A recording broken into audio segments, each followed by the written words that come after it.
नमस्कार। अच्छा, संस्कृत का नाम सुनते ही क्या ख्याल आता है?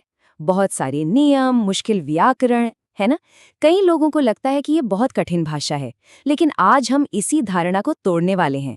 हम देखेंगे कि संस्कृत सिर्फ रटने की चीज नहीं है, बल्कि ये तो समझने का एक पूरा विज्ञान है। और यही वो सवाल है जो हर किसी के मन में आता है, जो इसे सीखना शुरू करता है। संस्कृत कठिन क्यों लगती है?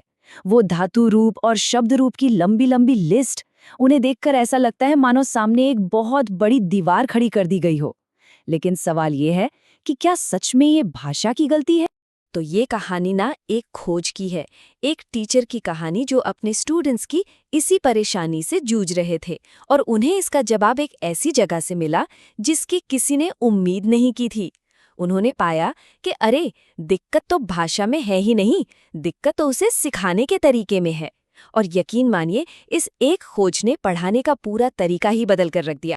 तो चलिए कहानी के पहले हिस्से में चलते हैं। रटने की दीवार, ये वो समस्या है जिससे हर स्टूडेंट जूझता है। और यहीं पर ये बात सामने आती है, दोष छात्र का नहीं, नहीं भाषा का, दोष पद्धति का है। मतलब ये एक लाइन पूरी सोच ही बदल देती है। ये कहती है कि गलती सीखने वाले की नहीं है, बल्कि उस पुराने सिस्टम की है जो सिर्फ रटना सिखाता है। इसका मतलब साफ है, अगर स्टूडेंट्स नहीं समझ पा रहे तो हमें अपने पढ़ाने का तरीका बदलना होगा। तो फिर इसका हल क्या है? चलिए देखते हैं सोचने का एक नया तरीका। ये बदलाव है रटने से तर्क की ओर बढ़ने का। अब देखिए, पुरानी और नई पद्धति में जमीन आसमान का फर्क है। पुरानी पद्धति कहती है परिणाम याद करो, जबकि नई कहती है नहीं, प्रक्रिया को समझो। पुरानी पद्धति पूछती है क्रिया क्या है, नई पद्धति सिखाती है क्रिया कैसे बनती है। और यही वो बदलाव है जो नियमों के डर को सिस्टम में विश्वास में बदल देता है। और ये बात इस सोच को और पक्का करती है। संस्कृत भावनात्मक भाषा नहीं है, ये एक तार्किक भाषा है। इसका मतलब ये है कि ये कोई ऐसी भाषा नहीं है जिसे बस महसूस कर लिया जाए। नहीं, ये एक सिस्टम पर चलती है, एकदम गणित की तरह, लॉजिकल और व्यवस्थित। तो वो क्या रहस्य है? चलिए अब उस 3 चरण वाले फॉर्मूले को जानते हैं जो सब कुछ बदल कर रख देता है। संस्कृत की किसी भी क्रिया को बनाने के लिए बस ये 3 चीजें चाहिए। पहला बीज, दूसरा प्रक्रिया और तीसरा परिणाम। बस ये इतना आसान है कि पूरा का पूरा व्याकरण एकदम साफ और समझने लायक हो जाता है। तो सबसे पहले आता है धातु, यानी हमारा बीज। ये किसी भी क्रिया की जड़ है, उसका कोर मीनिंग, उसका मूल अर्थ। जैसे एक छोटे से बीज में पूरे पेड़ की संभावना छुपी होती है, वैसे ही धातु में क्रिया का पूरा पोटेंशियल होता है। जैसे भू धातु का मतलब है होना। अब दूसरा कदम है विकरण, यानी प्रक्रिया। ये वो इंजन है जो धातु रूपी बीज को अंकुरित होने के लिए तैयार करता है, उसे एक क्रिया का रूप देने के लिए बदलता है। जैसे यहाँ पर अ। इसके बिना धातु बस एक बीज ही रह जाएगी। और हमारा तीसरा और आखिरी घटक है प्रत्यय। ये है हमारा परिणाम। ये वो हिस्सा है जो हमें बताता है कि क्रिया किसके लिए हो रही है, कितने लोगों के लिए हो रही है और किस समय में हो रही है। जैसे ती, ये हमें अंतिम एकदम स्पष्ट आउटपुट देता है। तो चलिए अब इस सिस्टम को अनलॉक करते हैं, देखते हैं कि ये फॉर्मूला असल में काम कैसे करता है। ठीक है, तो एक क्रिया बनाते हैं। सबसे पहला कदम बीज से शुरू करते हैं। हमारा बीज है धातु भू, जिसका मतलब है होना। अब आता है दूसरा कदम, प्रक्रिया को जोड़ना।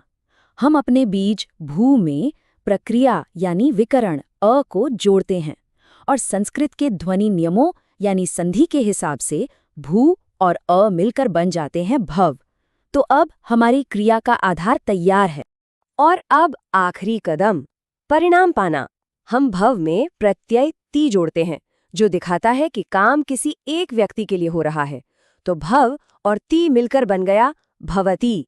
इसका मतलब है वह है। देखा कितना लॉजिकल है, कोई रटना नहीं, बस एक सिस्टम है। और कमाल की बात यह है कि ये जो 3 स्टेप का फॉर्मूला है ना, ये सिर्फ एक क्रिया के लिए नहीं है। ये संस्कृत के सभी 10 क्रिया वर्गों यानी 10 गणों पर लागू होता है। हर गण की अपनी एक खास प्रक्रिया यानी अपना एक विकरण होता है, लेकिन वो मूल सिद्धांत बीज प्रक्रिया परिणाम वो हमेशा वही रहता है। अब चलते हैं नियम से वास्तविकता की ओर और देखते हैं कि जब कोई मुश्किल केस सामने आता है तब ये सिस्टम अपनी असली गहराई कैसे दिखाता है। हाँ, लेकिन तब क्या होता है जब कोई नियम टूटता हुआ सा लगे। कहानी में एक ट्विस्ट आता है, एक ऐसा मोमेंट जब लगता है कि ये आसान सा फॉर्मूला एक मुश्किल क्रिया के सामने फेल हो जाएगा। तो सवाल ये है, क्या ये सिस्टम यहाँ भी काम करेगा? नहीं, सिस्टम टूटता नहीं है, बल्कि और भी गहरा हो जाता है। यहीं पर हम मिलते हैं आगम से। ये एक ऐसा कॉन्सेप्ट है जहां कोई चीज बाहर से नहीं जुड़ती, बल्कि धातु के अंदर ही इंसर्ट हो जाती है। ये एक छिपा हुआ नियम है जो व्याकरण की एक और परत खोलता है। तो चलिए इसकी सही प्रक्रिया देखते हैं। मान लीजिए धातु है रुद्र। यहाँ सीधे विकर्ण नहीं लगता, पहले आगम का नियम लगता है जिससे ये धातु रुंध बन जाती है। फिर इसमें प्रत्यय ती जुड़ता है और संधि के बाद हमें हमारा अंतिम रूप मिलता है ऋणद्धि। तो ये साबित हो गया सिस्टम में कोई अपवाद नहीं है, बस नियम थोड़े और गहरे हैं। तो अब हम इस कहानी के अंत पर आते हैं, जो है शिक्षक की असली शक्ति। ये सिर्फ निर्देश देने की नहीं, बल्कि सशक्त बनाने की शक्ति है। और इस पूरी पद्धति का सार इस एक लाइन में है। जिस दिन छात्र स्वयं एक क्रिया बना लेता है, उसी दिन वो वास्तव में संस्कृत से मित्रता कर लेता है। बात रटने की नहीं है, बात है खुद बनाने की, समझने की। और जिस दिन सीखने वाला खुद एक निर्माता बन जाता है, उस दिन भाषा का डर दोस्ती में बदल जाता है।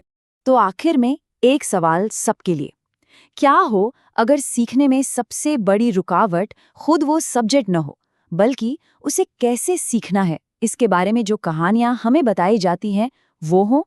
शायद असली चुनौती विषय में नहीं, बल्कि उसे देखने के हमारे नजरिए में है। इस पर सोचिएगा जरूर।